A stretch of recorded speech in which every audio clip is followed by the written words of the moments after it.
welcome to all our listeners from around this strange planet. My name is Henrik Palmgren and this program is called Red Eyes Radio and our website is redeyescreations.com. If you're listening from other places around the web or other stations that rebroadcast our program, we urge you to also stop by our site for more radio, regular news updates, TV episodes, films, and video material.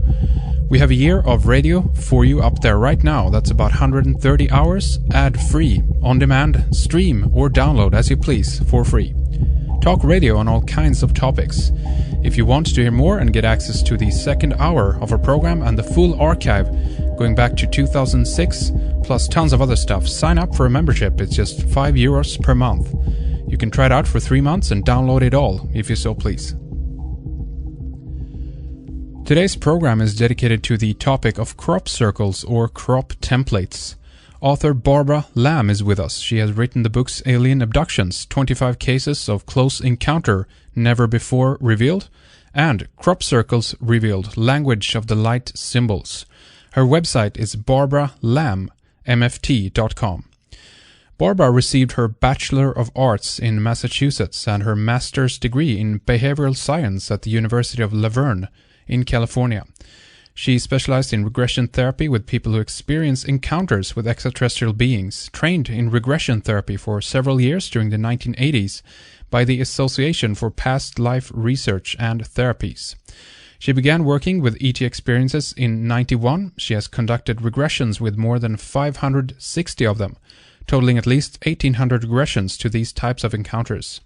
She has taught workshops for regression therapies to train them in doing regression therapy with experiences of extraterrestrial contact through the following organizations: the Association for Past Life Research and Therapies, the Professional Institute for Regression Therapy, the International Board for Regression Therapies, plus additional training agencies. She is currently the president of the Academy of Clinical Close Encounter Therapists and is also a board member of the Journal of Abduction Encounter Research. Barbara has presented lectures on the subject of extraterrestrial encounters across the United States, Canada, England, and Belgium, including to the International UFO Congress, the Bay Area UFO Expo, Star Knowledge Conferences, Brain Mind Symposiums, and various Mutual UFO Network chapters. We are going to discuss in some detail today the crop circle or crop template phenomena and talk about some of the science that is behind it. We will go through some of the main theories surrounding their origins, how they're made, and what is believed to be the purpose of the crop circles. We talk about some of the videos of them being created, the balls of light and beams of light that have been seen in connection to their quick creation of these patterns and geometries that is being laid down in the fields. So stay with us here as we begin to talk about what has been going on so far in the 2010 season. Crop Circles Revealed, your book, Language of Light Symbols, came out back in 2001 now. And I guess the first thing I'd like to ask you is, it's been a while. Have you been keeping up with some of the developments in terms of the crop templates or patterns that have been appearing since that time? Oh, definitely, yes. I continue to go back to England for about a month every summer, and I will be leaving next week to go back to England to research crop circles, and I'll be over there for a month. So I definitely keep up with it. So you're right there in the field. Where do you like to go? Is there any specific area where the activities is the highest? Oh, yes. Wiltshire County is about 2.5 hours drive southwest of London. And that really is the county where most of the crop circles seem to happen. And they do happen in some of the neighboring counties too, such as Hampshire County, occasionally in Sussex and Oxfordshire and Berkshire, once in a while in Somerset, but it's all in that sort of southwestern part of England. And there seems to be a good reason for that, by the way. Okay. And as far as we can figure out, of course, there's lots of investigation going on about crop circles and has been for, maybe 25 years now, and investigations by people with all kinds of different disciplines. And so we have archaeologists and geologists and physicists and electronic engineers and artists and musicians and sound people and philosophers. And it's just amazing the different perspectives that get spoken about in terms of crop circles. And that's one of the reasons why it's very fascinating. But we know now that a lot of the territory where crop circles happen is undergirded by geological aquifers. That means that there's a watery source under the surface of the soil in most of the places where the crop circles seem to appear. And that seems to be very important because according to biophysicists, particularly Dr.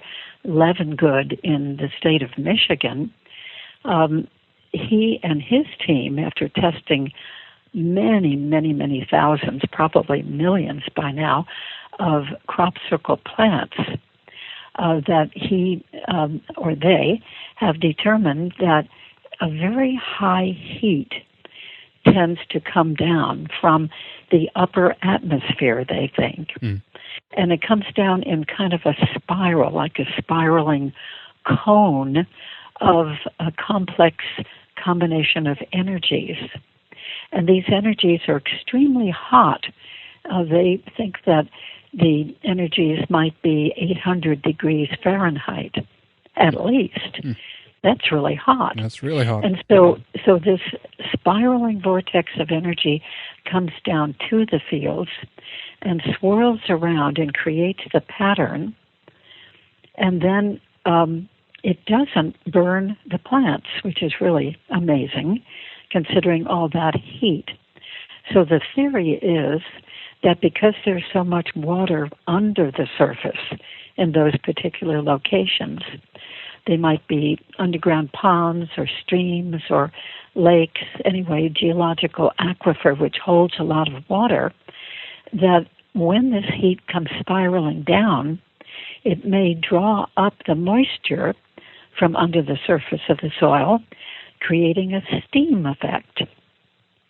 And the steam effect, of course, allows the plants to be very pliable, very bendable, and therefore they can bend over and be laid down on the ground and curved and swirled and made into all kinds of shapes, actually, standing sculptural shapes.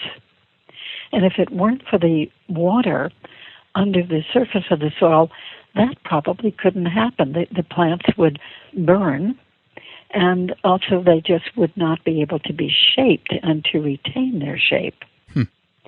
So that part's really very significant. And another significant aspect is that so many of these crop circles seem to happen very close to ancient sacred sites. Right. And in England, that usually means ancient stone sites, these huge megalithic stones, like Stonehenge, most people are familiar with. And Avebury is another place in Wiltshire, which had two great, huge rings made of standing stones, very large stones, much larger than a person. And it seems like the ancient people, way back, we don't know how many thousands of years ago, actually, they may have known where the energy points were in the earth.